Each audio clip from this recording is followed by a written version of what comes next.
Hey everybody, this is Craig Garber. Welcome to Everyone Loves Guitar. I'm with Mike Gantzer. We're just sitting here doing nothing. That's an inside joke. Anyway, I'm with Mike Gantzer from Aqueous. He's an incredibly talented guy, really nice guy, very genuine and down to earth. And I want to tell you about him. A couple of quick announcements. Number one, shout out Rob Compa. Thank you very much for hooking us up. Another upstate. Isn't he originally from Buffalo too? He's from Rochester, okay. Which is not more than an hour away from Buffalo. So it's, definitely local-ish to the area. Very cool. Well, Rob, thank you for hooking us up. Another great guy. A couple announcements. Go to everyonelovesguitar.com/subscribe. You can subscribe to the YouTube channel and to the audio. And Carlos Santana and Joe Walsh, I'd love to have those guys on my show. If you're a listener and you can connect us, please do so. All right, let's talk about my man Mike. Self-taught guitarist and vocalist, followed in the footsteps of his late father, who was a classically trained jazz pianist.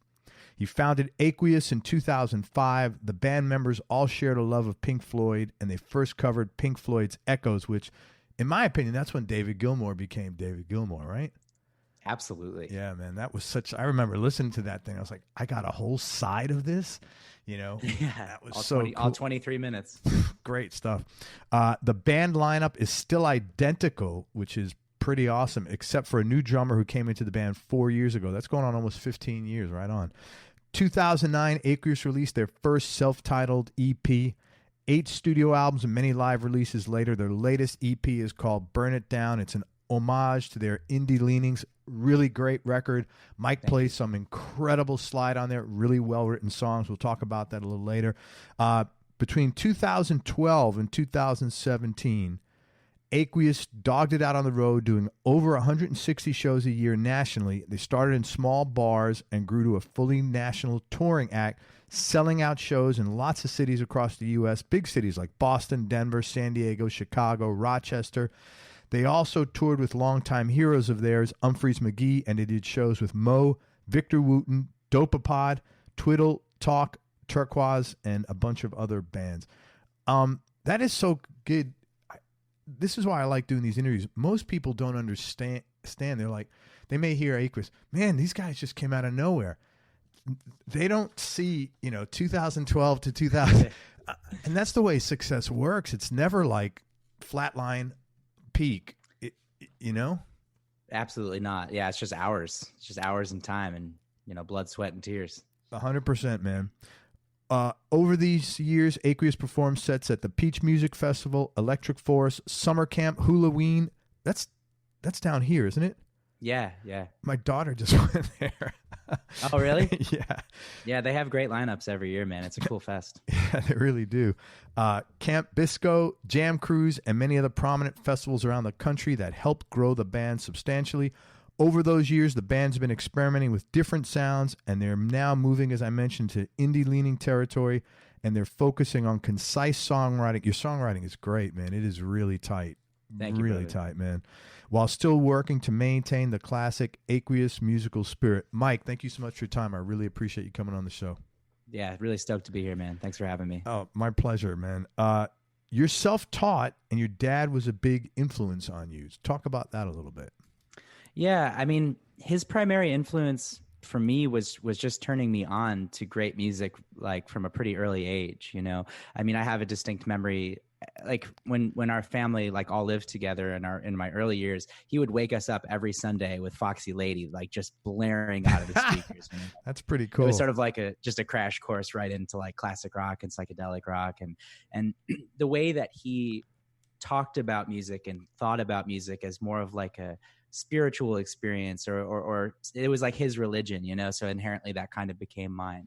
But yeah, he was absolutely my primary influence just for curating a deep love of music and a deep respect for what it meant. And we oftentimes sit and discuss the meaning behind lyrics and the purpose behind musical choices, and just like dissecting it on that level kind of set a path for me to have this be the only thing I ever really cared about. So you knew you wanted to be a musician from a young age then? Yeah, pretty young age. I'd say probably by like 11 or 12, it was over. I was gonna be doing this.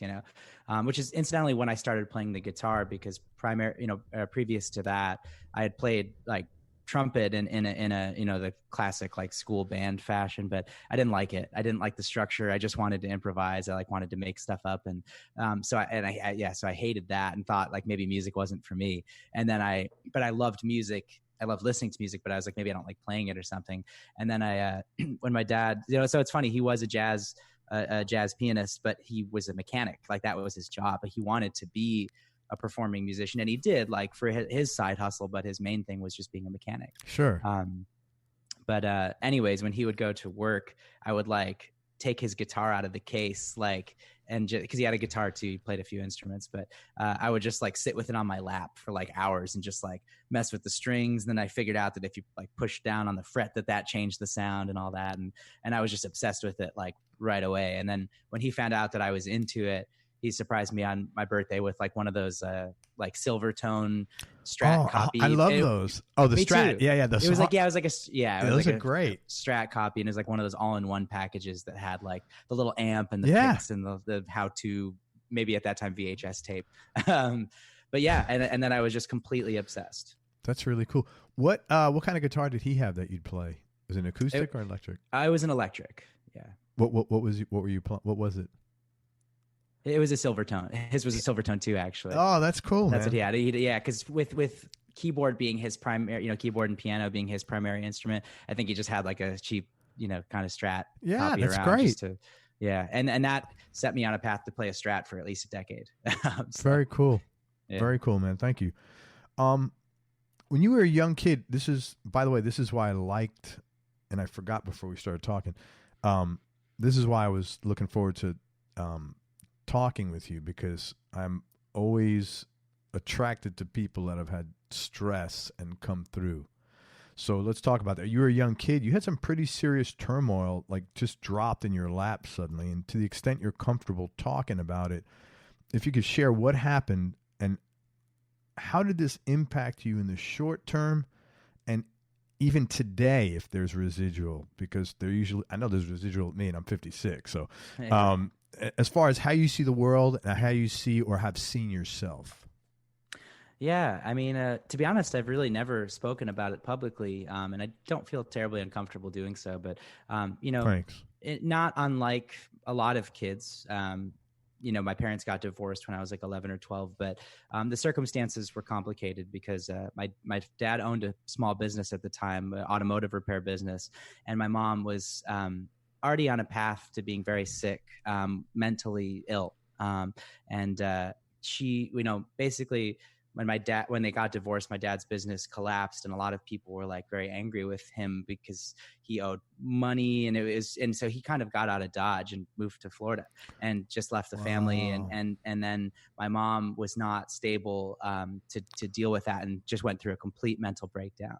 And then what that kind of turned into was that we, you know, moved 7 or 8 times over the course of maybe 2 or 3 years. And just the instability was just out of control. I mean, my mom, you know, like our house turned into squalor, and we got evicted from place after place. And she was so ill that, like, you know, she'd be kind of in and out of like institutions and in and out of rehab. And, you know, and so it was a pretty dark time, you know, for the family. And I was like 12 or, you know, I think around 11 or 12, 13 at that time. And so you grow up like real fast because it was just me and my sister. And the difficult part for me was, you know, I look exactly like my dad. And it was strange. Like people around town, because he was like a public figure, were like basically angry with me too. And like, we're like, it was really intense. Like, so you were catching fallout from your dad, and then you were catching fallout not from others, but from your mom. Yeah, big time for my mom. Like, and that was the most direct. And that became a really troubled relationship for a pretty long time, up until recently, actually, which is good. That kind of came full circle, and we've been able to move on from that a little bit. But the mental health stuff is a lot to work through. You know, it's hard to contend with from a rational standpoint.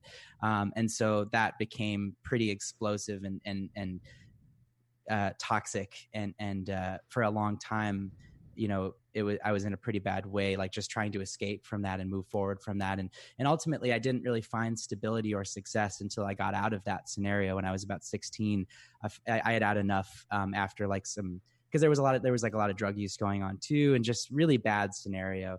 And so myself and my sister were able to move in with my grandma, and my life just like Thank God. went uphill, you know, and and over the years, you know, my mom was able to find help.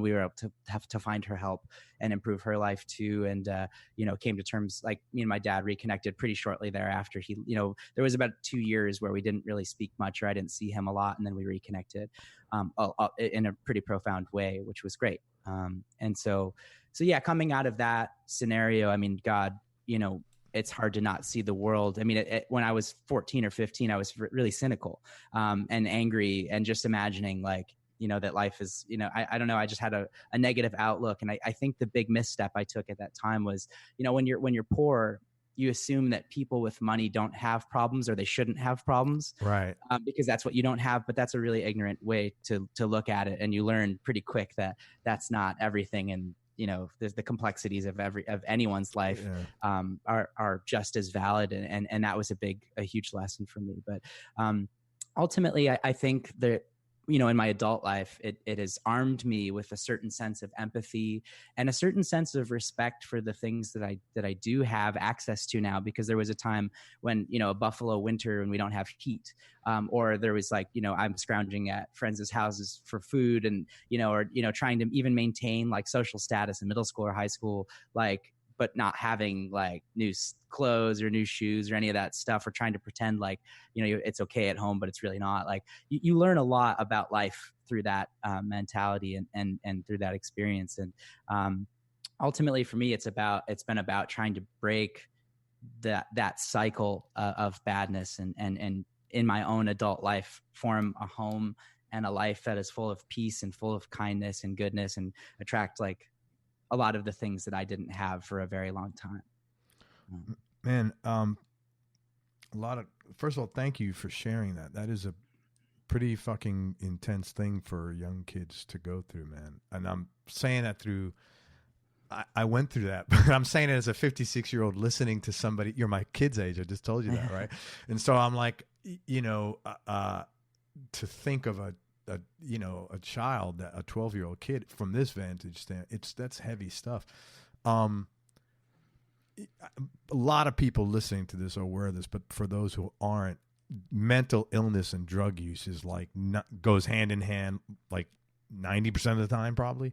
Yeah. You know, and it's like, which came first, the chicken or the egg? You know, it's really a very difficult thing to handle, man. And you sound like incredibly together for a 30. I wasn't as together as you at 30, I assure you. And I don't know if I'm as together as you now at 56, but I certainly was not as together as you at 30. So whatever you're doing as far as, you know, reconnecting with yourself and your own healing, man, it seems like it's really helping you out. So, you know, congratulations, and, you know, always much success forever to you, man. Thank you, man. I appreciate that. Wow, I need a second to process that. That was intense, man. Yeah. That's really intense. I know what you mean too, the gratitude part, like for things that people never think about, like heat, cabinets are full of food. Yeah. You got a coat. Right. I totally relate to that, man. All right, let's talk about Aqueous. You guys were releasing records and touring while you were still in college, and the fact that you went to college after coming through all that shit is another huge like plus for you, man, that you're just, you know, that kind of guy that survives stuff. How did you guys manage to do that from a time standpoint, though? It was an interesting balancing act. I do have to, I feel like I want to just give specific credit to actually my ex-girlfriend for prompting me to follow through with school, because at the time I didn't. So many of our listeners ordered the last coat when the company set up this special offer for Everyone Loves Guitar listeners. The company wanted to make this offer available one more time, again, just for listeners of Everyone Loves Guitar. So if you didn't get a chance to take advantage of it last month, you're getting one more chance to get free bottles of this breakthrough nanotechnology. So listen up. Hey guys, this is Craig. First of all, I'm really thrilled to tell you about this next advertiser because the owner and I have been friends for close to 10 years. And when I say friends, I don't mean Facebook friends. We're actually good friends. We've been to each other's homes. Our families have eaten meals together, and I've carried his kids in my arms when they were babies. And even more important to you, he's got a killer product on the cutting edge of technology. So if you drive a car, truck, or motorcycle, or if you play guitar or any other stringed instrument, then pay really close attention to what I'm about to tell you. Because I want to talk to you about the Last Coat. The Last Coat is a proprietary formula that lets you wash, polish, and put a protective coating on your car. It's based on hydrophobic liquid glass nanotechnology, which is an advanced and environmentally safe technology that actually protects any surface, including guitars. The product's manufactured right here in the United States. All you do is apply it once, and it creates an ultra-thin layer which protects your car's surface for 6 months under any kind of driving conditions. Your car looks like you've spent basically all day washing and waxing it, not the 20 minutes it actually takes you. Then anytime your car gets dirty over the next 6 months, just wash it off and you'll see the water beating up on there, and then wipe it down. And that same protective shiny coating that you have after applying it will still be there. It provides protection from rain, sleet, or snow, and there's no more dirty water residue. And on top of everything else, the Last Coat is 100% guaranteed to work, meaning if you're unsatisfied with the Last Coat for any reason at all, or if it fails to live up to any of its claims, just send the product back. They'll give you a full refund, no headaches, no hassles, anytime for 365 days after you order it. And here's the really cool stuff. The Last Coat also works just as well on guitars, basses, countertops, mirrors, anything wood or pretty much any surface at all. I've used it on all my guitars, including my 335, and they're literally mint. To get this product, which includes free travel-sized bottles for your guitar that fit right inside your guitar case, along with free microfiber towels. And on top of that, if you use the coupon code ELG15, you're also going to get another 15% off. To get all this, go to everyonelovesguitar.com/TLC, and don't forget to use the coupon code ELG15, and you'll also get 15% off. That's everyonelovesguitar.com/TLC. Are you looking to buy or sell a home in the Tampa Bay area without having to deal with pushy realtors? Then make sure you connect with West Florida Real Estate. West Florida Real Estate has helped over 300 homeowners and investors buy and sell their properties over the last 5 years. Their service is outstanding, just like back in the days when there was actually service in the service business, and you'll never have to deal with any kind of sales junk when you're working with them. For more information, email Ann with an E at westfloridarealestate.com. That's ANNE at westfloridarealestate.com. If you enjoy this show and you'd like to support it, go to everyonelovesguitar.com/support. You know, when you go through that kind of thing, naturally, like I think inherently you're like, without stability, grades will suffer, right? So when I was in middle school and high school, I didn't think I was smart.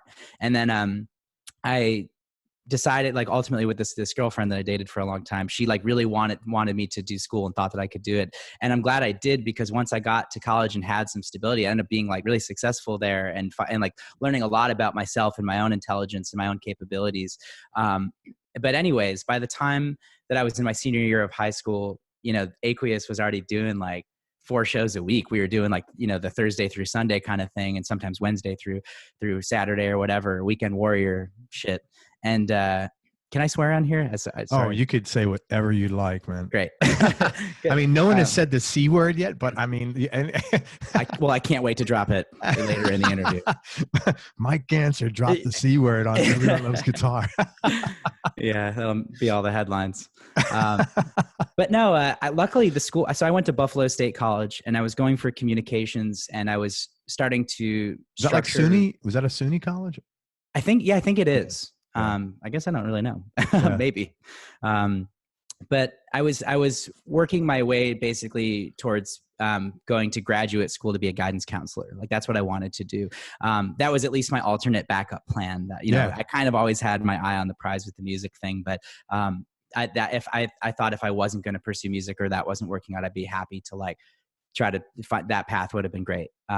Help somebody else who's in your situation. Yeah, I feel like people that go through those types of things are uniquely equipped to assist someone else that's maybe younger and Hell can't sing yeah. a certain way. But anyways, yeah, by the time I was in my senior year, we're doing all these shows, and luckily the school I went to was very supportive of it. I worked out an arrangement with a couple of professors where they let me hand in my stuff early. I do the work ahead of time, and I could skip I could skip the week, Thursday through Thursday, Friday classes, which Sure. pretty rare. I feel grateful for that, because those shows and that time that we were starting to plant those seeds of touring were pretty important, it turned out.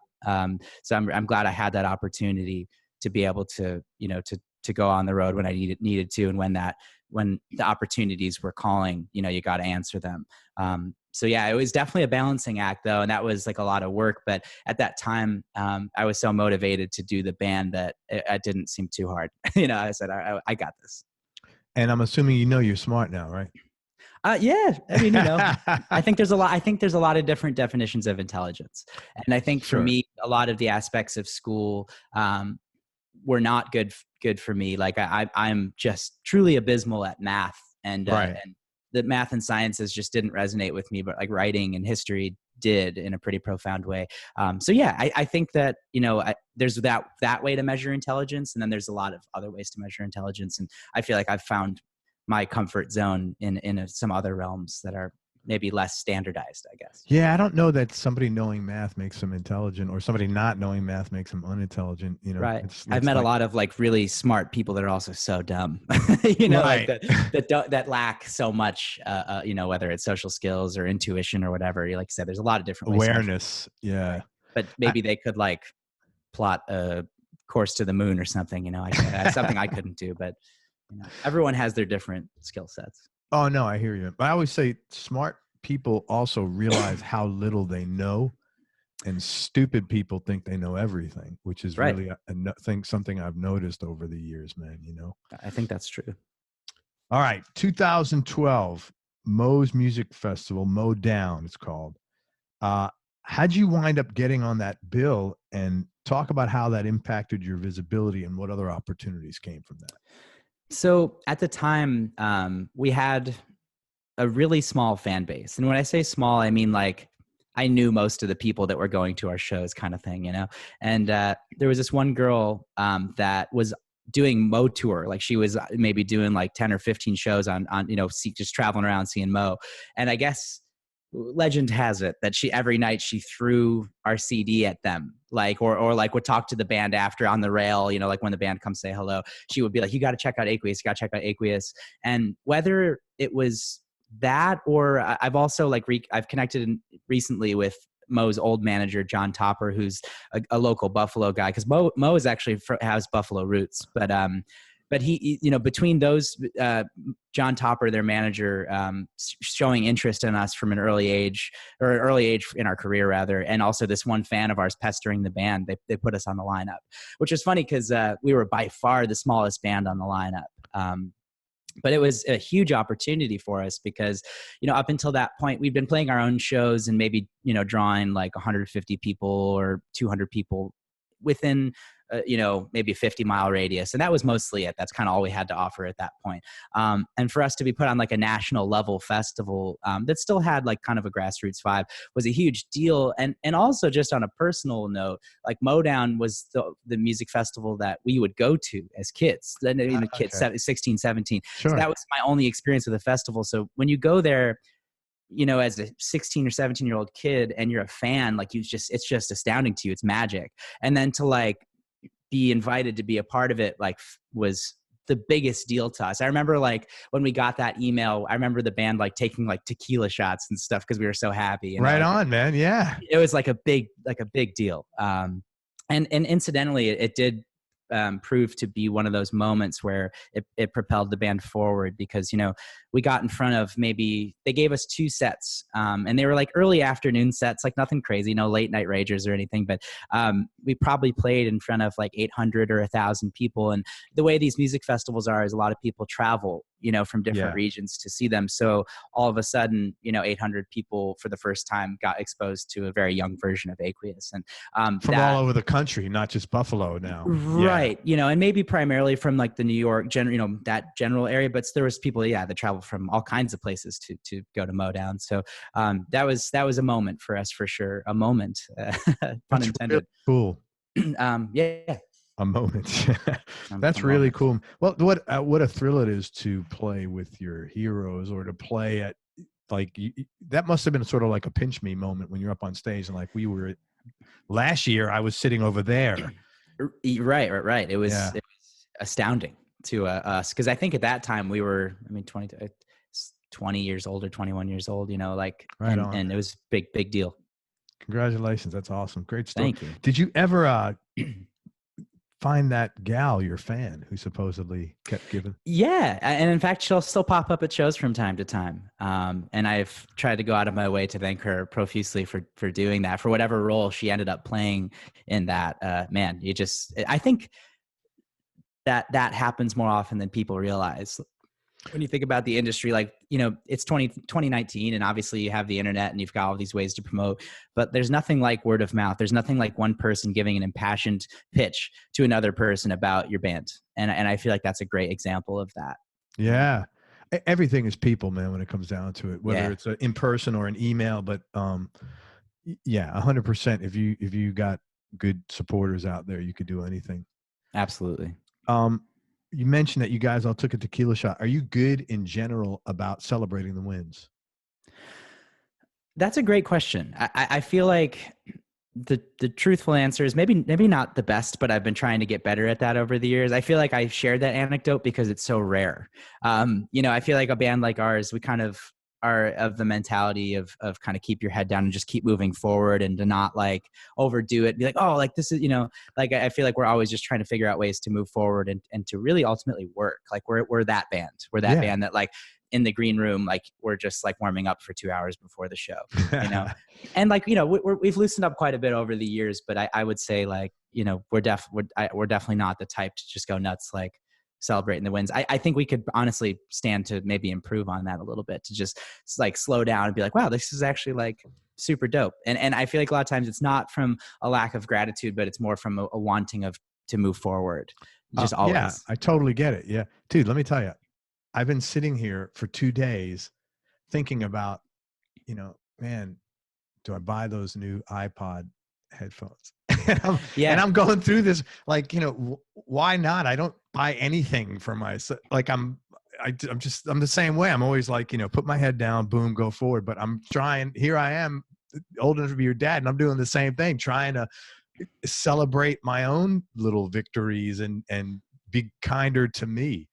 Right. And I think some of that does come from, like, I know you mentioned, and I read your, the thing you sent over too, just about having a background of any level of trauma or any level of poverty, like that thing that you described, like stewing over, like buying something that you can clearly afford, B, you probably deserve. Like, right. I know that's like a definitely been something in my life that's been the case. And I find that most people that I've met that have gone through something like that, that is a bit of a, I don't know.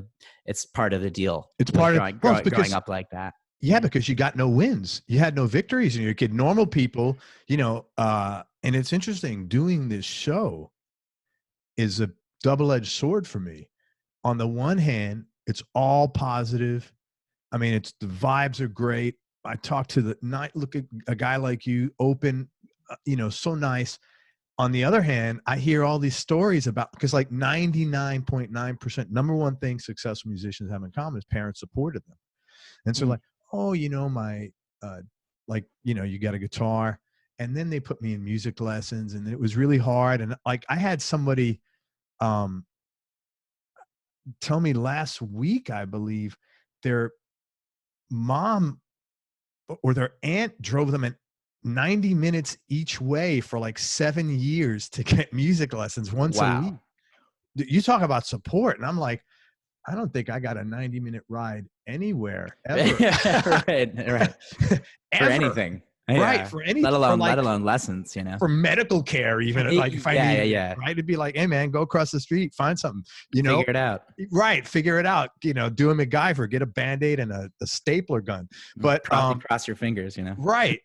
But so it's a double-edged sword. So when I hear these things, it's always like, it makes me very grateful, but it makes me realize, and this makes me grateful too, that man, you didn't have this stuff. Give yourself a pat on the back, which is hard to do when you didn't have that stuff. So it's always like a freaking therapy. Every day is like therapy for me, trying to think all these things through. Yeah, I think a lot of it's cyclical too. Yes, it is. Yeah, it is, because you have good moments, and then you're like, you get it. And then you have days where you question this and that. You're 100% right. It's very cyclical. Yeah. So, yeah, man. Funny. I just wrote down, buy new iPod buds. I'm going to do that as soon. Do it. You got to. Of course. I'm like, you know, this is ridiculous. Like right when we're finished today, go. I am. As soon as I go back here, I'm going to just be reminded. I'm going to buy them. I assure you. All right. Mo Festival, you guys start taking off now between 2012 and 2017.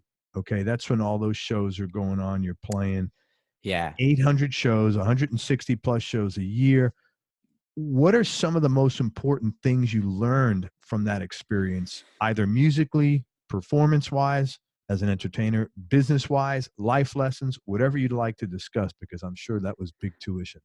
Yeah, I mean, gosh, doing that many shows, there's just so many lessons built into that. I mean, I feel like musically, one of the things that I learned was just to like play less notes. You know, I think when you're young and you go out and you first start having these opportunities, or even any audience, even if it's like 20 people in Atlanta, Georgia on a Tuesday, whatever, like I mean, there's just something about being 20 or 21 that you just like have so much to prove.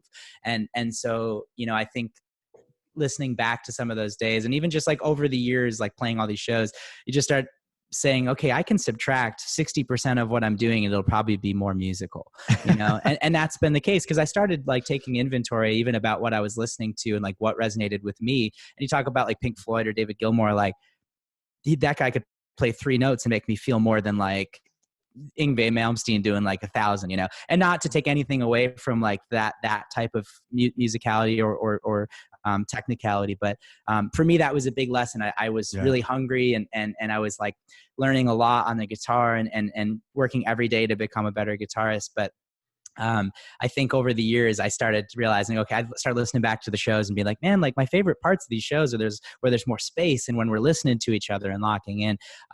And so that, I feel like, you know, musically, that was kind of a big lesson for me. I mean, business wise, geez, we have seen every pitfall imaginable in that time and tried to navigate it best we can. But I mean, I think the big thing that we did successfully for a long time was that we would do that many shows, but still come home and do side hustles and basically not take any money from the band personally. You reinvested everything into equipment and mostly it was production elements that we tried to invest in, like a lighting, like, you know, a lighting rig, someone to run that, a sound engineer. I mean, we were paying a sound engineer before, like years before any of us even got any money from the band, because we were finding, I mean, I think about this all the time with young bands, and I see these guys that they'll spend like thousands of dollars on their rig and get a great tone and have like a perfect guitar setup or whatever, but then, and they'll work really hard on the show and like work really hard on the songs.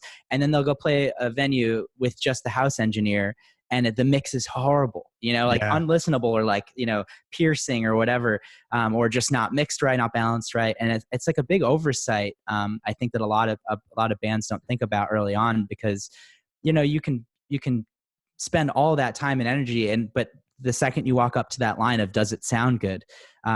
You know, that all goes out the window, because it's not like the average person's going to see a show and have the sound be off and be like, oh, that sound engineer sucked. They're going to be like, that band sucked. Correct. You know?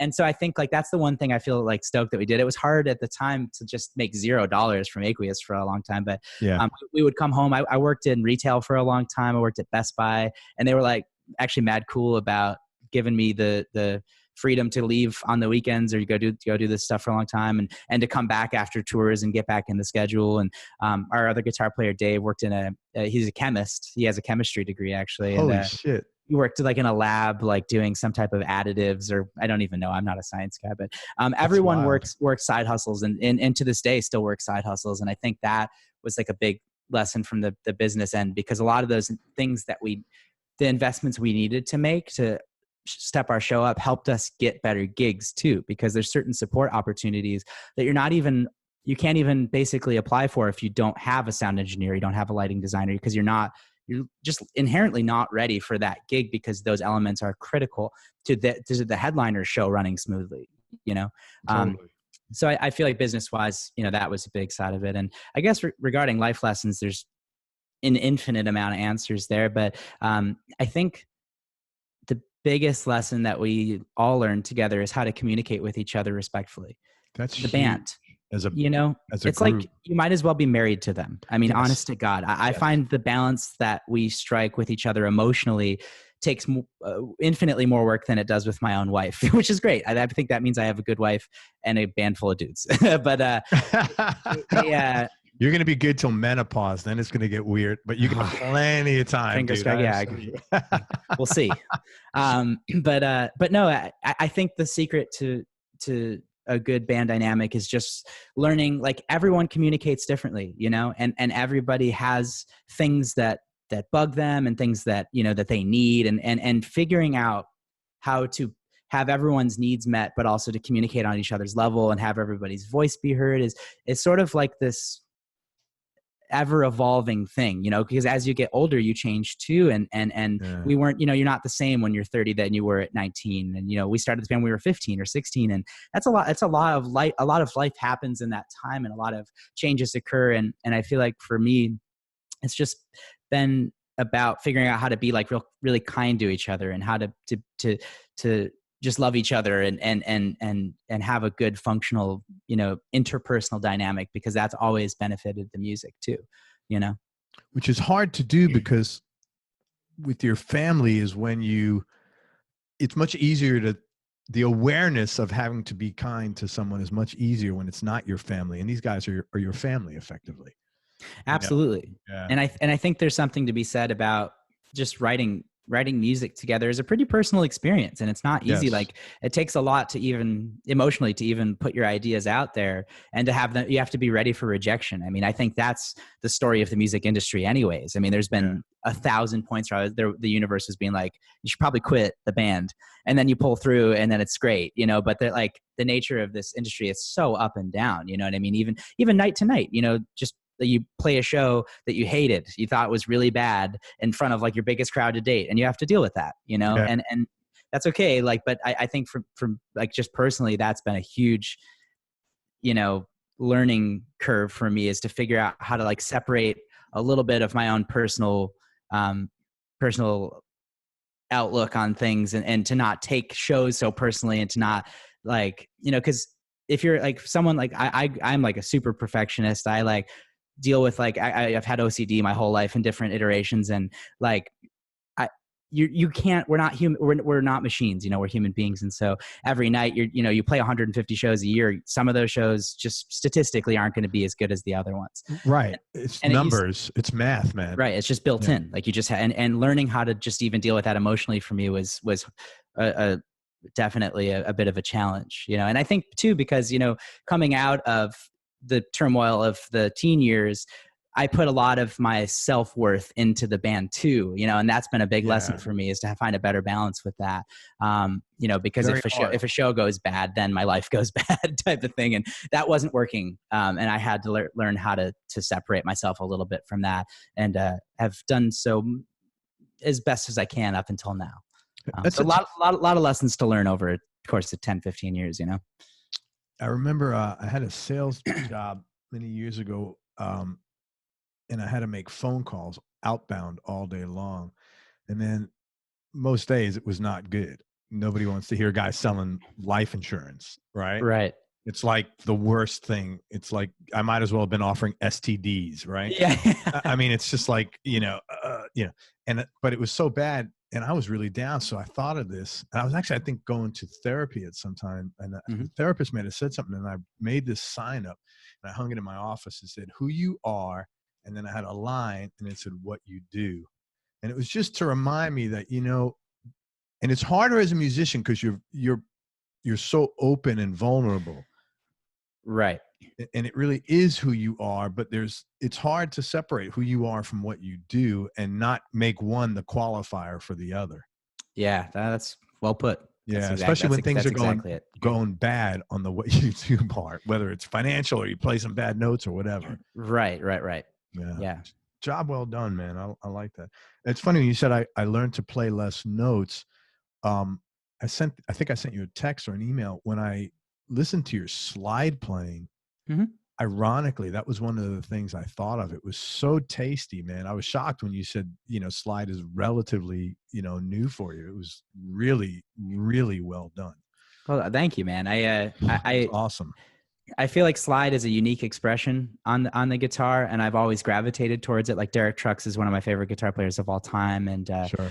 I feel like I've been trying to just be more melodic and to really say something, you know, instead of just prove something. And I think those are really different things. And I find sometimes that the restrictiveness, like the fact that I am newer to slide, I can only even do so much, which is kind of inherently useful, you know, musically speaking, because it forces me to play something simpler. And 9 times out of 10, that will get through clearer to the average listener than anything else will. But thank you. I'm glad that resonated with you. It sounded wonderful, man. I was like, holy shit. And, you know, and then when I watched the video, it was really cool to watch you playing it. Thanks. That was cool. You mentioned side hustles. Tell me about the side project you're doing with Ryan and Chris from Humphreys McGee, and what prompted you guys to start this? Yeah. So basically it's a punk band. And for me, that's really cool because, you know, while my dad was showing me all that cool music when I was 13, the music I had already discovered was like the Ramones and Bad Religion and a lot of that like kind of aggro punk music, which resonated with me easily because, you know, you go through some badness in your life and that's a pretty sweet outlet.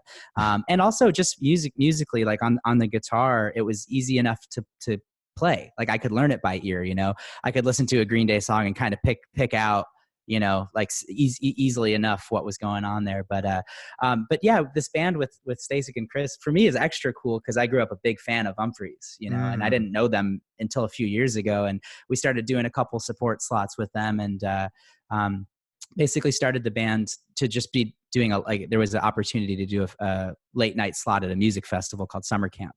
And it was a 2 a.m. slot and it was supposed to be, we were paying tribute to Green Day's album Dookie.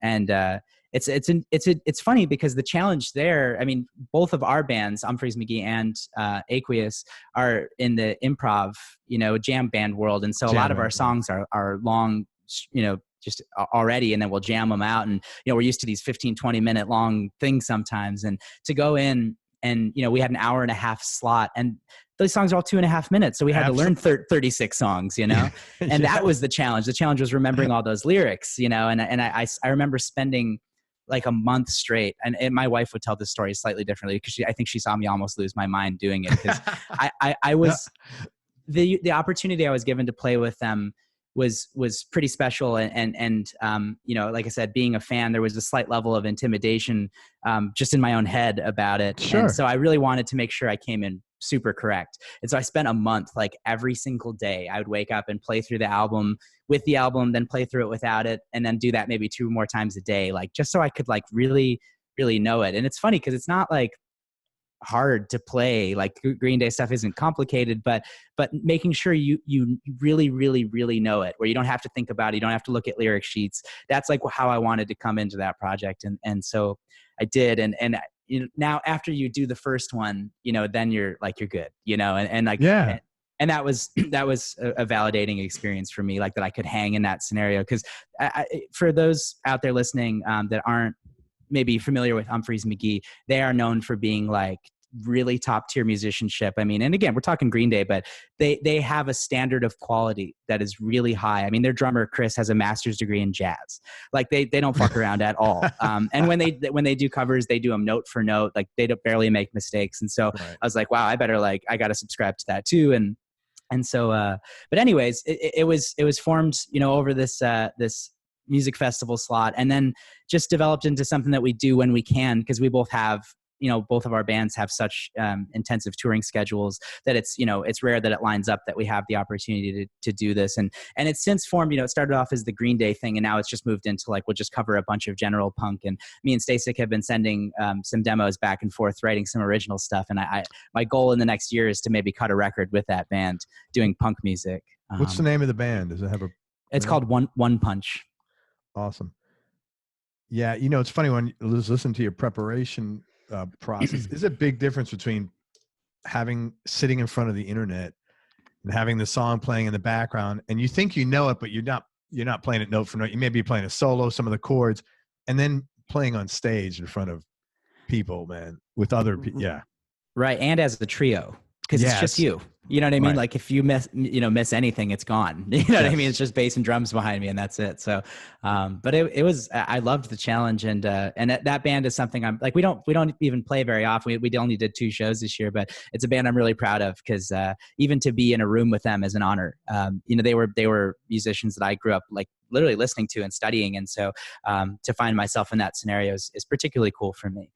And that music is so nostalgic and so full of good memories for me that like, it's just a joy to play it. And the idea too is like, it's kind of our party band too. Like, well, again, the tequila is like the drink I drink. I'm like a tequila guy. Awesome. And so me and like Stasek we'll kind of get let loose and just be real silly and party and like, you bring the spirit of punk rock too, and, kind of fuck with the crowd a little bit, and just, it's a little edgier than both of our bands are. And I think there's a joy in that for sure. Oh yeah, man.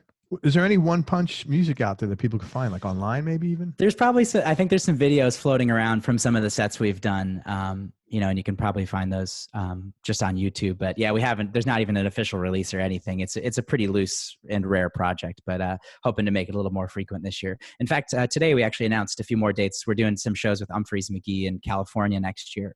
2020, we're doing LA, San Diego, and Oakland. And we're going to try to see if we can fit some of those shows in there too. That would be awesome. Yeah. Very cool, man. Well, good luck with that. And Thank you. look forward to something coming out. Tequila. What kind of tequila do you like? Because I drink tequila as well. So I tend to do the Blanco variety. I've actually, Ryan Stasek turned me on specifically to Casamigos.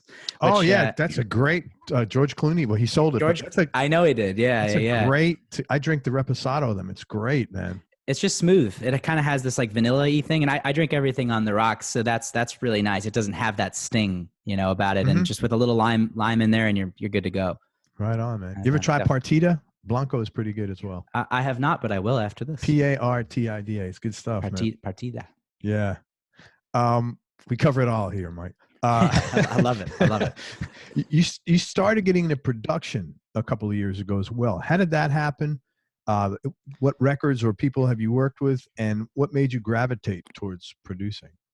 So that's also a fairly new endeavor for me over maybe past 2-3 years. I think probably the reason that I wanted to, studio compositions and studio albums have always resonated with me more than live albums. And I differ from a lot of people in that way, especially in the scene that we're in, the jam band scene. Yeah. People just live and die by the live show. And I think that's awesome. There's so much that's great about that. But for me, I was always a studio cat. Like growing up, like I said, my dad we'd sit for like hours and like analyze Steely Dan albums, be like, wow, like listen to like the way they brought that shaker in there. Like listen to the way that tambourine sounds, or like, the choice, there's that weird melodic choice they made to like, accent whatever lyrical choice they were making. All that kind of geeky, nerdy shit. I absolutely love, and I'm really turned on by when I listen to music. And, so I think that I was always drawn towards quality studio productions and towards like clean production. And over the years, I found that when we were doing Aqueous records, I started to step into the production role anyways, just on working with the engineer and starting to like learn the desk a little bit and learn like Pro Tools just a little bit. And so that's kind of, I feel like my interest started really young, but it's only been realized in the past few years. And it started basically just by producing Aqueous albums. And then I got an opportunity to produce, there was an artist out of Buffalo named Sam Cooper. And he gave me my first real opportunity to like produce something that wasn't mine. And he had a batch of songs that he sent me that I thought were really great. But he didn't have a band to play them. There was still compositional choices to be made. And so I worked with him really directly and assembled the band, which inherently just actually was Aqueous. Aqueous, I hired drum. You hired your guys in the studio.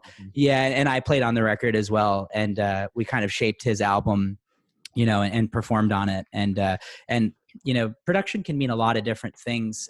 For me, mostly it's been weighing in on all the creative stuff and even just the flow of like song choices, song titles, you know, the compositionally, like what's happening. All of those elements have been more of my interests than maybe the technical side of things. Sure. Although I'm starting to learn the technical side of things as well, because, you know, you kind of can't have one without the other. I mean, you can, but you're more valuable if you know both. Yes. And so I the last record we did, this EP, produced with our other guitar player Dave and also the engineer Jocko, who is a studio up in Syracuse called More Sound, and it was an amazing experience. He knew that I was trying to learn production, and him and I like really like hit it off. We'd never worked together before, and he like the whole week that we were tracking, even he was like showing me everything about like compressors and like just the every aspect of the studio. I was like just a huge learning experience for me, and I think I might start traveling out there in between Aqueous tours and trying to work out of that studio in Syracuse. How far away is that from you? About 2 hours. Okay. So it's not bad. And there's a studio here in Buffalo that I've done some like just session work out of and stuff too, and that we've recorded at, called GCR. And it's actually the Goo Goo Dolls' studio, because they're from Buffalo. Cool. And it used to be theirs exclusively, and then they opened it up to the public, and now it's just a fully functioning studio. But I hope to maybe do some more work there as well. Right on, man. Very cool. Tell me what you're working on now that you're excited about. I mean, so Aqueous just put out this EP, Burn It Down, and that was a whole new process for us, because we were really, really dedicated to writing concise songs, and we so I got to backtrack a little bit, because earlier this year I was out in Nashville for a One Punch gig. It was a Humphreys McGee after show. They were playing 2 nights at the Ryman, and I was just in town. That's funny. You did a One Punch gig at the Ryman. So Humphreys played at the Ryman, and we played an after show like right next door at this little honky tonk thing. That's cool, man. It was chaos. It was like sold out, and there was no, like, the PA system was super like primitive, and so we had literally one SM58 on the kick drum. And and vocal mics, and that was it. And we just cranked the amps up, no mics, and it was amazing.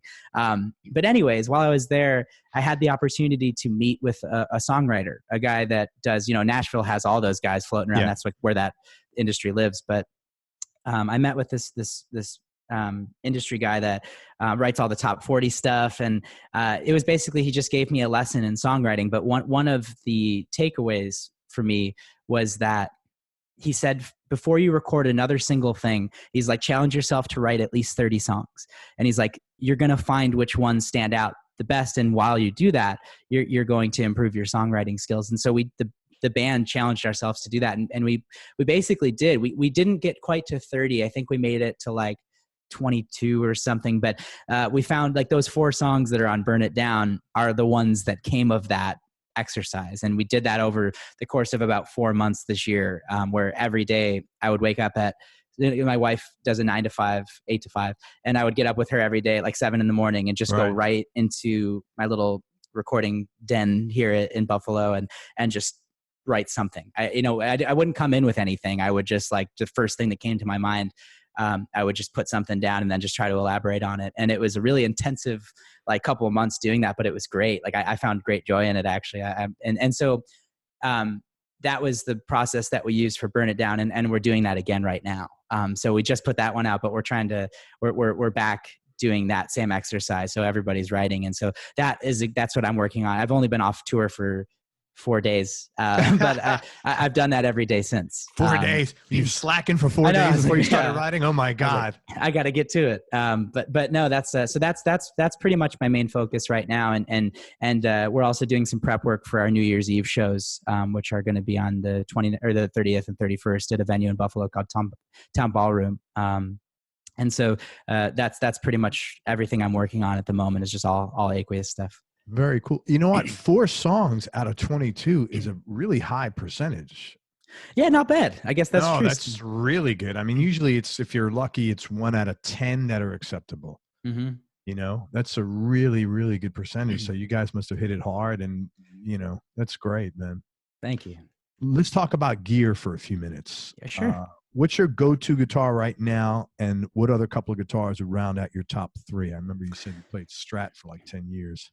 Yeah, so it's funny. My answer on this has changed recently. I got my hands on a D'Angelico, the Deluxe Atlantic specifically, which is, I guess association wise, is closest to maybe like a Les Paul build, but it's different. It's got a maple neck, so it's brighter and has a sort of snappiness that I always like. You know, being a Strat guy for almost my whole life, I always wanted to hear that snappy thing that only a Strat does. And so I kind of avoided humbucker guitars, but also like wanted sustain, and like, so I was kind of in a weird place with it for a long time. But finally found that this D'Angelico guitar, and it plays like perfect, and it's got the coil tap, so I can get a little bit of that if I need it, but I tend to not even use those.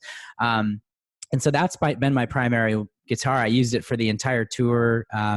And that's like just become my number one, like really quickly after like a long time of, you know, using a bunch of other guitars. But so I'd say like right now that's the one. But if I had to, like, you know, my guitar I would never get rid of, and that I think I have the strongest connection with, is I have this black and gold Stratocaster, and it's a deluxe American Strat, really cool guitar. And it has that weird like S1 switch, which a lot of people don't like, but I actually do like. I think it provides some unique tones. But that's the guitar that, like, you know, when we talked about us doing 150, 160 shows a year, that's the guitar I was playing.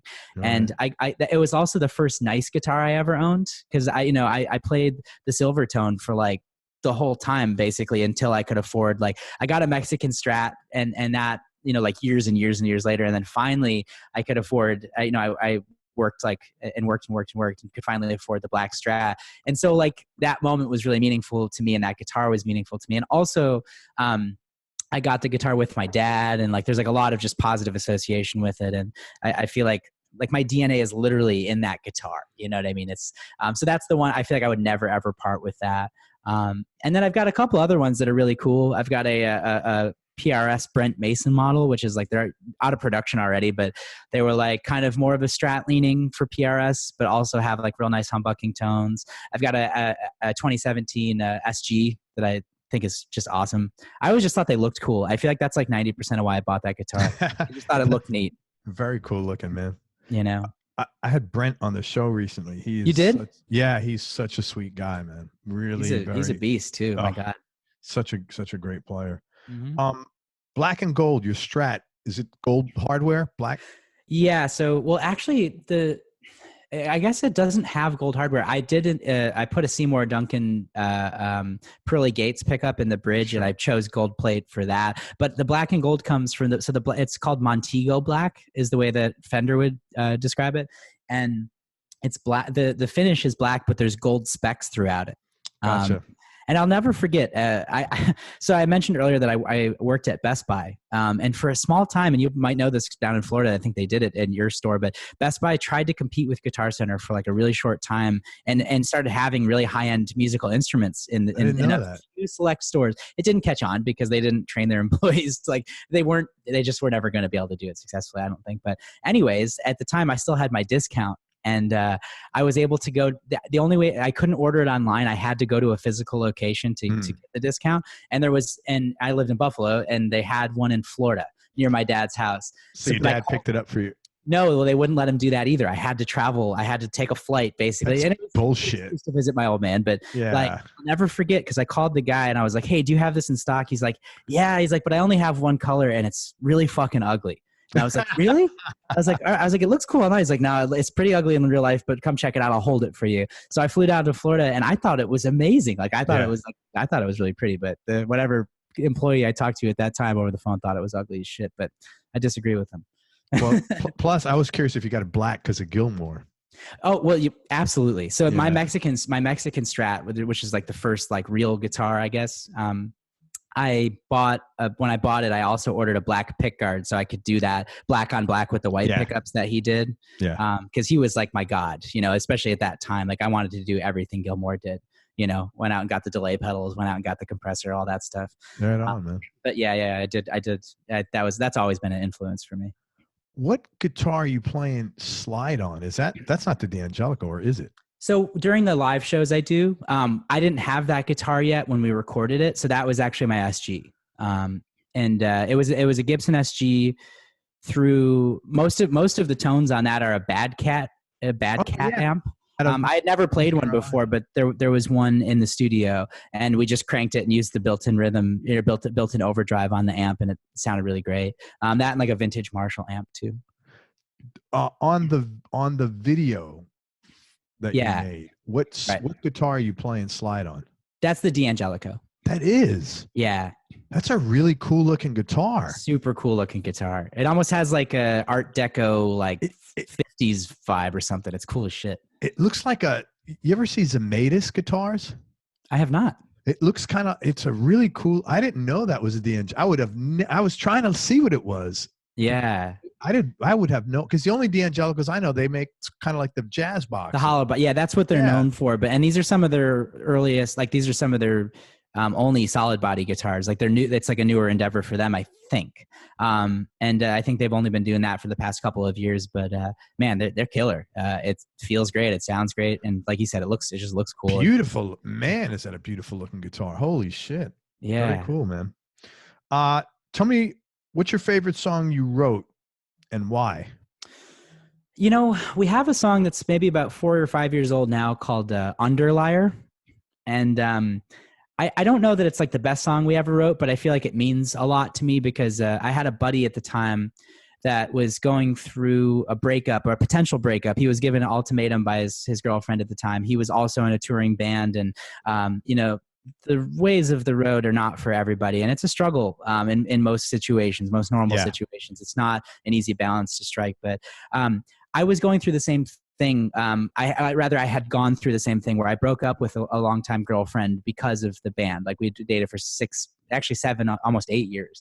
Oh, dude, you're a long-term relationship, dude. Holy crap. Yeah, big time. Wow. Always. I've always been that way. That's good. Yeah. But anyways, the song was written because he was going through what I had went through, but he was also a recovered addict from heroin. And he had been clean for almost 7 years or something. Like he'd been doing great. But when I went and saw him, he was like terrified of relapsing because things were so bad. Oh. And I just thought like, man, like I know how hard it was to make that decision without that element in there. And I just thought, Jesus, like this guy's really like put against a serious wall here. That's a really tough spot to be in. And so I wrote that song for him and his situation. And part of it is me being analytical of like it's me looking in on his situation. Then part of it is me like being like imagining that I am living that and like what it would feel like. And cause I lived my own version of it, but I didn't have that element. So, I'd say that one. And, what record is that on? That's off of a EP we did a few years ago called Best in Show. Underlier. Mm-hmm. Thanks. Go ahead. Yeah.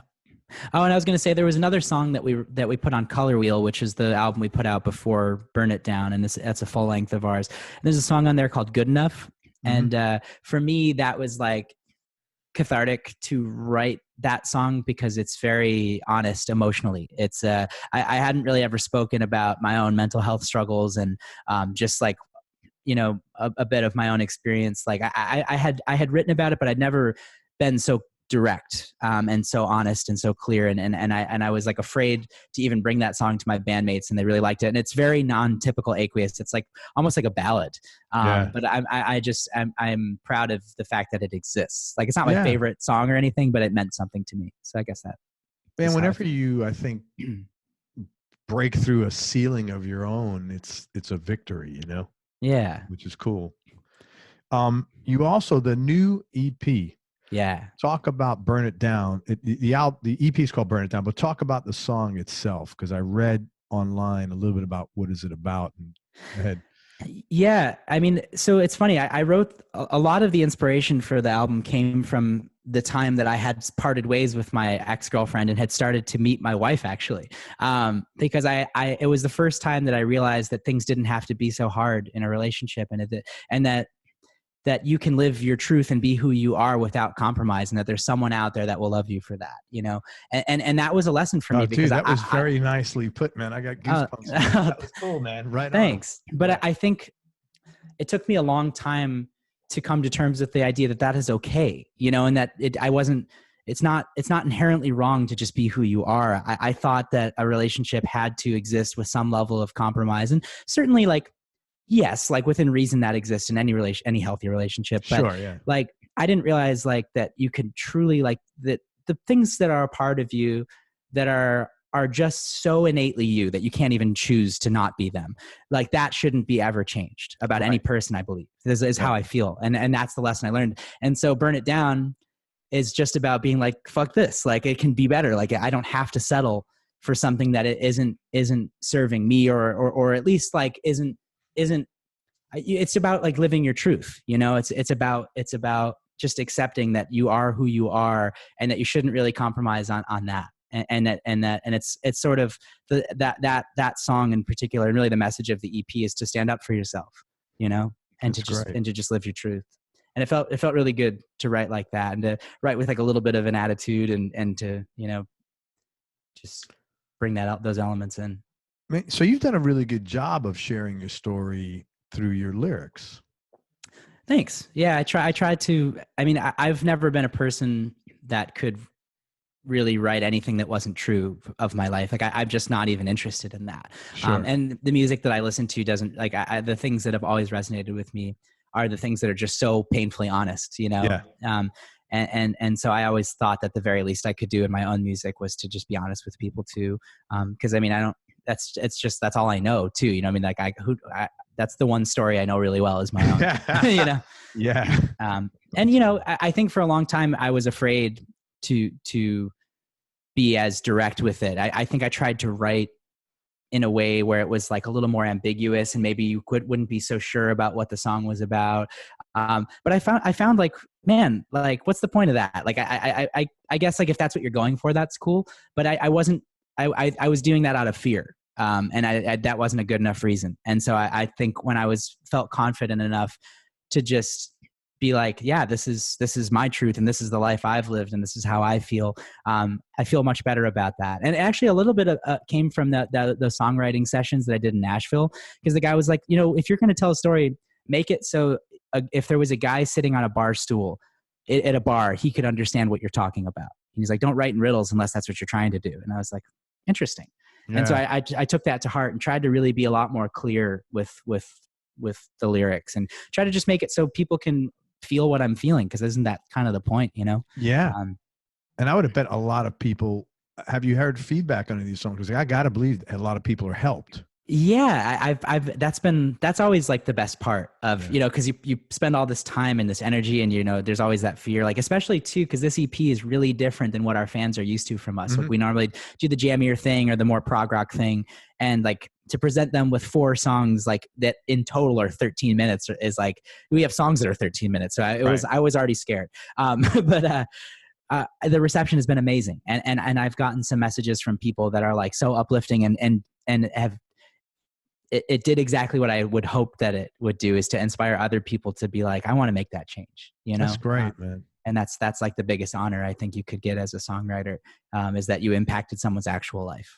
Yeah, I think that's kind of the whole point. Yeah, I think that's the biggest reward you can get as whatever you do, man. Is someone who vibes with it and they feel good, or you've made someone smile about something they maybe not have otherwise smiled. That's yeah, absolutely. And I think it can be as simple as that too. Even at shows, I think about that all the time. Like, even if you're like, like that helped, like when I was learning how to like do better with my own judgment of our shows, that was like a big part of it, was like to just look around at a room on any given night and people are fucking having fun, and they're like free for a minute of whatever. Because of you. Because of whatever you guys are doing. Yeah, we're providing, yeah, exactly. We're providing an environment for them to be happy in. And that's like, you know, whatever, like if you want to talk about like getting rid of your ego, like that's the best way to do it. Like, those people are just like, it can be that simple. It doesn't matter if you missed a couple of notes. They don't give a shit. No, they don't even know. No, exactly. Nobody knows, man. Totally. Right, man. First record, or in your case, probably CD. No, yeah, CD probably, or cassette tape. Cassette. Big Okay. time. Yeah, First yeah. cassette you ever purchased. That's a weird answer, but it was Coolio's Gangster's Paradise. That's so funny, man. My kids bought that. Really? Yeah. Yeah. They're your age. 29, 27. My two big ones, man. My parents took it back immediately. They heard me listening to it for like 2 seconds and they're like, absolutely not. Really? Why? Yeah, you know, because I was like 5 or something. I was like 5 or 6. I was really young. In a land of, right? Yeah. And you know, I mean, it's a hip hop album. So like, you know, yeah, that's so funny. That, and I had a Collective Soul cassette tape too. It was, what is the name of it? Oh, Hints, Allegations, and Things Left Unsaid. It was, I wasn't even like a huge, I barely know that band now, but I remember those were the 2 cassette tapes somehow my 5-year-old self picked out because they let me choose. And I don't know why I chose those, but I did. Tell me your top, just for right now, top 3 Desert Island discs. Sheesh. I'm listening to a ton of Queens of the Stone Age. Like a ton of Queens of the Stone Age. I feel like I'd probably take one of their records with me, but I guess you're talking Desert Island. I'd probably go with like Pink Floyd's Wish You Were Here will always be in top 3 for me. Steely Dan's Can't Buy a Thrill record is one of my favorites. It just makes me feel a certain way that I really like. And I guess if I was trying to cheat the system, I would choose their Citizen, the box set, because I want to listen to all of their songs for the rest of my life. Fair, man. I guess Weezer Blue Album for me, it will always be in top 3 as well. So those are my actual 3. I've been on Queens of the Stone Age, but if I was doing Desert Island, those would be the ones. I'll tell you, interesting on Queens. I had Troy on the show from Queens. Really? Yeah, and he's got a side project that has I think 2 records, 2 or 3. I can't think of the name of it off the top of my head. When I listened to those, I realized what a huge influence he is on their sound. Yeah, I mean, God, stylistically, like so much character. I mean, when I was approaching some of my stylistic choices on this new album, I was thinking of him because, like, even like with slide guitar and stuff and melodies and like some of the just his touch on the guitar and like his unique approach. I'm not surprised to hear that at all because I feel like even without being familiar with that side project, which I definitely will check out when we're done, he stood out to me. Like his sound and his voice really stood out to me, and that's cool to hear. Yeah, because I always got to interview him too. Because he's the kind of like personality wise in the background to like Josh, who's always in, who always seems to be in the paper. Maybe not for stuff you want. Yeah. Something's good, something's bad. Yeah, so like he just kind of like never think about, well, what's Troy's role? But he is, for me, I thought he was one of the biggest influences of their whole sound. So I would check that out. He's got a kind of a mystery about him to me. He does. Like he seems like kind of even his vibe, man. He's like, he dresses in a suit and he's not like, very nice guy, really easy, super easy to talk to, very open, just cool dude. But he does have a mystery about him. Best decision you ever made, Mike? I guess to put it simply, like trusting my gut and following music. That's was everything, I always knew that that's what I wanted to do and should do, but sometimes it's hard to have the courage to make that choice. And it was particularly hard for me. So I think for me, that's my answer. Coming from the background you came from, what gave you the support? Was your dad, I don't know, were you guys, did he support you as far as making that decision or? Yes. That's great. Specifically. In fact, that time when I was going through this potential breakup at the time, because it was kind of on the rocks, I was given an ultimatum as well. And I remember flying down to Florida. Like I actually canceled some of our shows. I was like in such a bad headspace with it that I really was torn. And he helped me navigate that and said, like, it's clear who you are. Like, he helped me recognize that some of the choices I was about to make were not for me. And that was a really important thing, especially coming from my dad, because, your dad is such a specific person in your life, like, and it's such a specific influence. And ultimately, I think a lot of us try to just always impress our dads. Like, that's like the thing that you do as a son. That's like just right. The human dynamic. And to have that affirmation from him was incredibly important. And with him having been a musician that had to work instead of play, because he started a family really young, and I think he really wanted to see me do the music thing. I think a part of him might have been living vicariously through me a little bit, but he was also always really like pretty objective about it too. Like he would tell me, I'd be like, hey, like maybe you shouldn't, or like he was very honest, very honest. But having him shoot me real straight on that was a big, like I went home knowing that we were like, that I was going to do music, and then that relationship was over. And I went down there being a total wreck. So, that's good. So you need to be ending that relationship when you came back home. Yeah. Yeah. Most important things you've learned about yourself. I'd say that perfectionism doesn't always help. Yeah. I think that part of me, it can be useful in certain scenarios, but it just does not apply across the board, and I think letting go of that has actually improved the quality of our shows, improved the quality of our band dynamic, and just even in my own personal life, I definitely say that that's my main, the biggest thing I've learned about myself. Good, man. This is a tough one, man. What do you like most about yourself? I think that I can, without much difficulty at all, find pretty great empathy for others. And I feel like there's been a lot of moments throughout my life where I've been able to help somebody in a bigger way than I would have imagined was even possible. And I feel like there's something innate about me that is able to see people through hard times. And I think, like I said, I wanted to be a guidance counselor and stuff, and going through what I went through growing up, but just outside of any real structure, there's just been points with people that are very important to me in my life where I've helped them go through times that are hard to navigate. And I think that's the thing I'm most proud of. Good for you, man. That's very kind. Flip side, if there's one thing you could change about yourself, what would that be? That's a tough one. I think that there's a lot of different ways you could take that. I mean, I think for me, there's like things about my physiology that just came with genetics that I don't love, with my mom suffering so much with mental health. I was always going to catch some of that.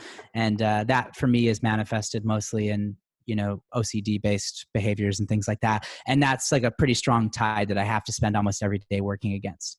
So I guess like, if like that's one thing I work to change, and if I could like wave a magic wand and not have to deal with anxiety and OCD every day and stuff like that, that would be the one thing I would definitely change. Yeah, it's interesting. When I was young, really young, I had OCD, and I remember like I had to touch the door handle like a certain number of times. Yeah, my number is 5. Yeah, 5 times. And it was really, and I was like, and I didn't know what was going on, of course. I just like had, and I grew out of it or found something else to fuck with me with it. Yeah. Or my stress, because OCD is a manifestation of stress. So maybe I found something else, some other way to present, stress receptors or something. But that is a really tough thing to battle with, man. Yeah. And cause it can rear its head in a lot of interesting ways. And I was the same way when I was a kid. I didn't even know that it was something everybody didn't do. You know what I mean? Yeah. Every day I'd walk to school and count the steps in a particular fashion. And I used to do that. Land in a specific, like I had to start on one foot, I had to end on the other, like just weird little quirks. And I didn't know that it was wrong or weird, but, and for a while there was a few years where it wasn't even a part of my life. Yeah. I feel like I kind of outgrew it. And then I think just certain contextual factors kind of just brought it back in, and it's become a huge part of my adult life. And that's like one of the bigger things that I spend my time like working on and good for you working through, Good for you, man. Happiest moment in your life? I feel like for me, I was never one of those people that held on to a very specific moment.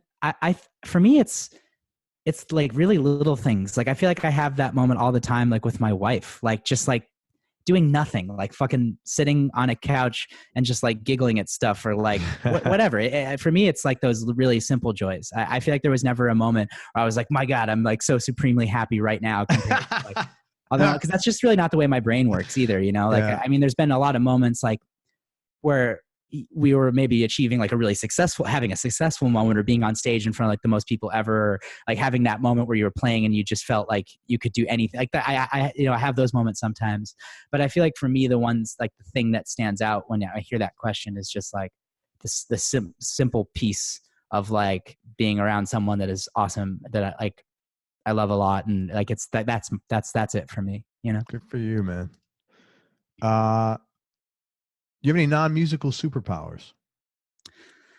Yeah. Well, you know, I feel like I have this really strange intuition, and I don't know exactly what it means, but I feel like I've had it like, well, it's kind of odd. I feel like, just to give some context, right before my dad passed away, he like shared with me that he had this weird intuition that he didn't really totally understand, but when he described it, it was exactly the same thing that I experienced, where there's certain things that I shouldn't really know that I already know ahead of time. And I don't really know what it means. I'm not a religious guy. I don't really like spend a lot of time thinking about what that means, but there's been a lot of points in my life where I had such a strong feeling that something was going to be a way without any contextual clues. And it was exactly that way. And that happens like all the time. And like, my wife can attest to some of these really interesting things. And my sister experiences it too. I don't really know what it is, but I feel like if I had a superpower, that would be that's the closest I could come to having one. Are you the kind of person, do you feel you could read energy of people? Oh yeah. I feel like I can't just read it. I can feel it also.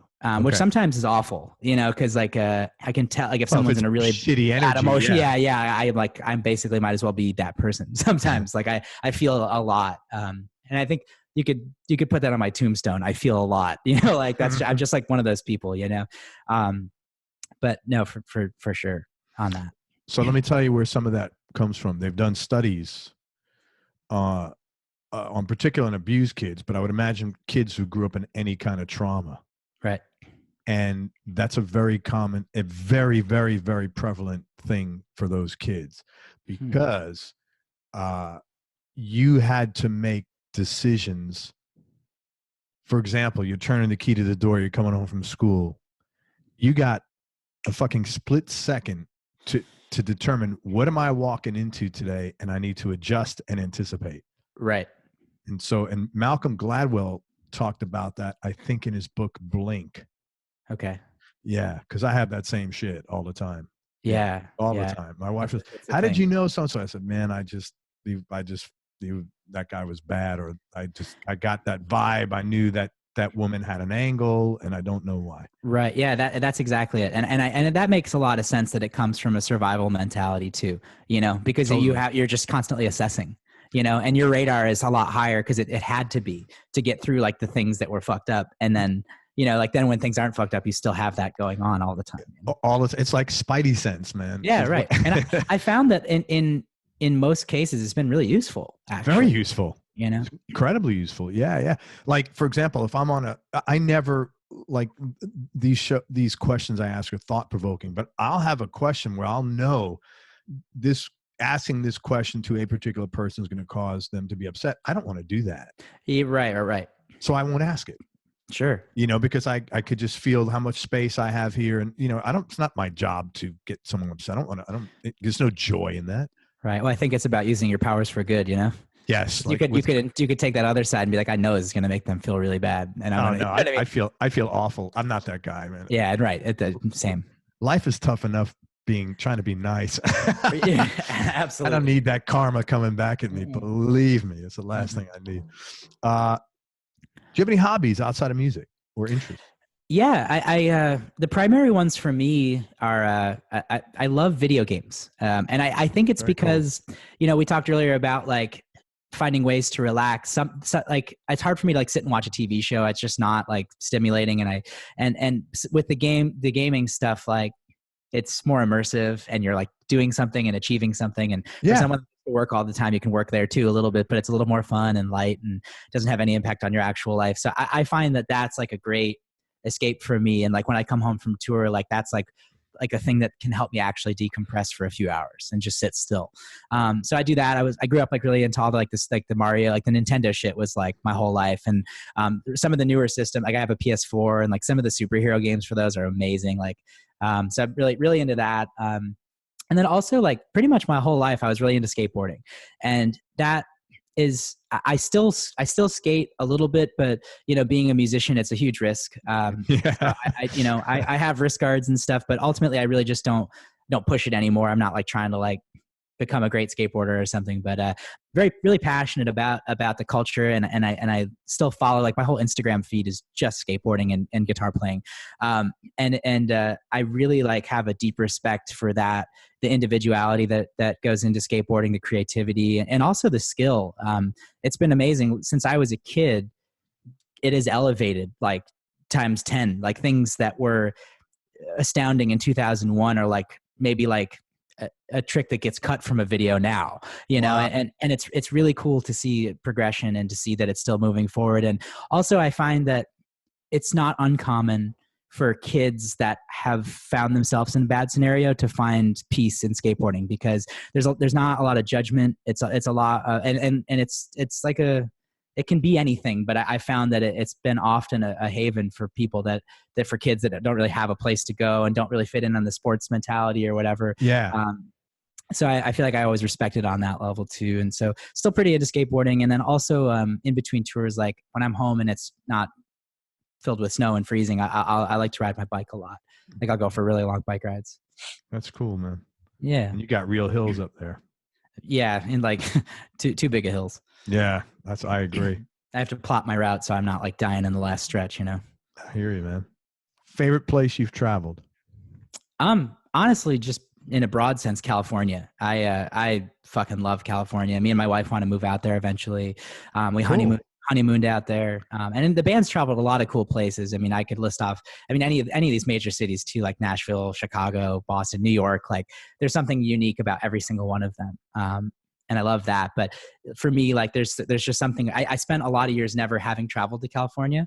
And so, like, in my mind, I kind of built it up, and then it totally lived up to everything it would be.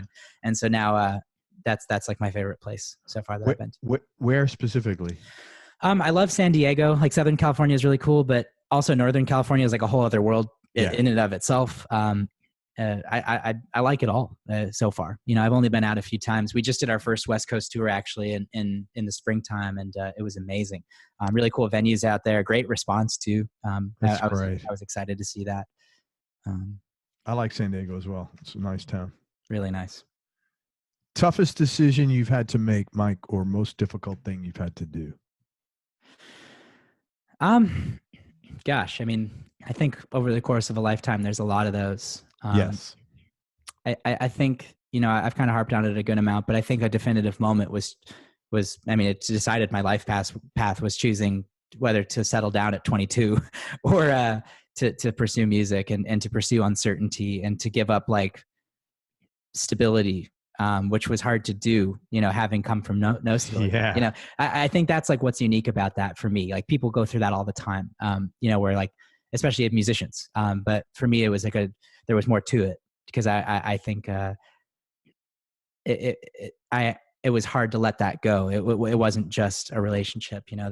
It was consistency. Yeah, it was anchor, stability. I totally and get that. the music industry is the opposite of that, really. Yeah. It's only inconsistency, which incidentally, the way that I grew up, like, and what we've been talking about, I think has prepared me uniquely to just like adapt to whatever the fuck happens out there on the road. Cause, you know, like, you're on the way to a gig and the trailer tire blows, or you're fucking on stage in front of 1,000 people and your pedal board cut out, or whatever, you know? And it's about like, you just like start adapting really quick. And I think like, it's funny that ended up being like that. I think that skill set is useful for a musician, because it's a pretty displacing lifestyle. You have to figure out how to be comfortable anywhere. You know, in like a little basement green room, or like sharing. I mean, for years we didn't even do hotels. We did like, you know, just slept on couches or floors. And then when we do hotels, I'm sleeping in a bed with my other guitar player or whatever. And, you know, finally we all got our own beds and stuff. But, you know, I think that's a nice progression to have seen though for yourselves. Well, it makes you appreciate it. Yeah. You know? I can finally kick my legs out if I want to when I sleep. Pretty sweet for you, man. Little things in life. Absolutely. Last question, Mike. Mm-hmm. And I'm really happy we got to connect. You're a hell of a nice guy, man. I wish you nothing but good things always. Biggest change in your personality. I'm not going to say 10 years because you're too young, but last 5 years, and how much of that has been intentional and how much is just a natural progress of aging? I think probably the biggest thing for me has just been trying to slow down at every turn, you know, and that's something that I put in work on all the time and have to remind myself of almost every minute of the day, is to just like take breaths and slow down and realize that not everything is life and death. You know what I mean? I think I had a certain intensity about me because I think I believed that, you know, and I think a lot of it, again, we talk a lot about this childhood stuff, but it just comes from that, where you imagine that like, oh God, like the bottom's falling out, like everything's on fire, you know, like, and actually there's a line in that song, Burn It Down. It says, everything's on fire. And then the other voice says, but no one really cares. And it's because you think that it is, but it's really not that big of a deal. And, Right. and that song like is a lot about me coming to grips with that side of myself also, is that things are fine. You know, like I think when stuff would go wrong, like you do okay and you get through it, but it's like, I've been trying to get through it a little more peacefully, and it can mean anything. It can be band stuff. It can be life stuff. But I think me slowing down and trying to just relax a little bit has been the biggest thing I've chipped away at for the past 5 years. Congratulations. Good for you. And I like this. Things are fine. Things are fine. What a great way to end the show. Hey, let me tell people where to find you in Aqueous. First of all, it's Mike Gantzer, Gantzer. The band, if you don't know them, is Aqueous, Aqueous. What's your website? Aqueousband.com? Yeah, aqueousband.com. Okay, it's aqueousband.com. The new EP, and I would really like everybody to listen to it. It's great. It's called Burn It Down. Check it out on Spotify. The band's entire catalog is on Spotify. If you're a guitar player, check out the title song, Burn It Down. Mike plays some great freaking slide on there. Mike's also available if you are looking for some help with tracks or studio work, or if you'd like to talk with him about producing your band. I'm going to give you an email address where you could connect with him. Please obviously be respectful of his time, and also, you know, just give him some details about yourself. You know, what do you like about, what makes you, you know, what's prompting you to contact him?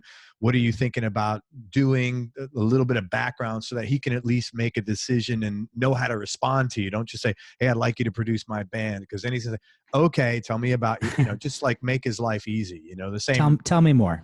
Yeah, the same courtesy you'd want. And by the way, thank you for being totally Mike, man. This was like, you were so set up for this, man. This is where your OCD served you well. Absolutely. I was so impressed. Your voice, everything was like perfect, man. You did a great job. I really appreciate that. Because sometimes dudes come on, they're like, the laptop's here. They're back here. Yeah, right. Like, dude, you're a recording artist. Come on, man. I know you know this. You know, work with me, man. Put a headphone, something, man. So tand you. I appreciate that. Sure. So here's the address to contact Mike. It's Mike, M-I-K-E, at Aqueous Band, Aqueous band.com. He's also on, the band's got, talk about your social media stuff. Yeah, you can find us on, follow us on Instagram for sure, Facebook, YouTube, all the normal social media channels we're really, really active on. We're always pumping out content, putting out new videos, whether it's music videos, stuff from our live shows. And we tend to always, every tour announced, we tend to parody a different different movie. For this tour, when we announced it, we recreated the scene from Office Space where they smashed the printer. We even went as far as recording a cover rendition of the hip hop song in the background. But yeah, follow our channels. They're always a lot of fun. And like, even for just another example, our drummer has a show where he goes around to the different chicken wing spots in Buffalo and reviews them. You know what I mean? Like through the Aqueous channel. So like we're pushing into like a lot more content for 2020, and our page is a pretty fun follow. So definitely hit us up. Where's the chicken wing stuff? Is that on your YouTube channel? Yeah.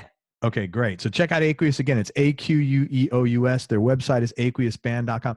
Really great band. All these guys are great songwriters, and just enjoy the music, man. They put out some good stuff. Anything I'm forgetting, or any final words? I think we covered it, man. It's a real good time. Thank you so much for everything. I really appreciate you taking the time to come on the show, Mike. Hang on one second. I'll wrap up. Everybody, thank you so much for listening. If you enjoyed this, please share it on your social media channels with your friends. By the way, this is my first time using this new mic setup. So if you like it or didn't like it, let me know that. If you liked it, you don't need to say anything. If you didn't like it, let me know. Thanks again to Mike Gantzer for coming on the show. Please support Aqueous and check them out again. The new EP is Burn It Down. Check it out on Spotify. At least listen to that song. It's great. And if you're looking for some help with tracks or studio work, or you're interested in working with Mike and as a producer in production capacity, reach out to him, Mike at Aqueous Band, Aqueous band.com. Most important, remember that happiness is a choice, so choose wisely. Be nice, go play your guitar, and have fun. Till next time, peace and love, everybody. I'm out. Mike, thank you for everything, brother. Thank you.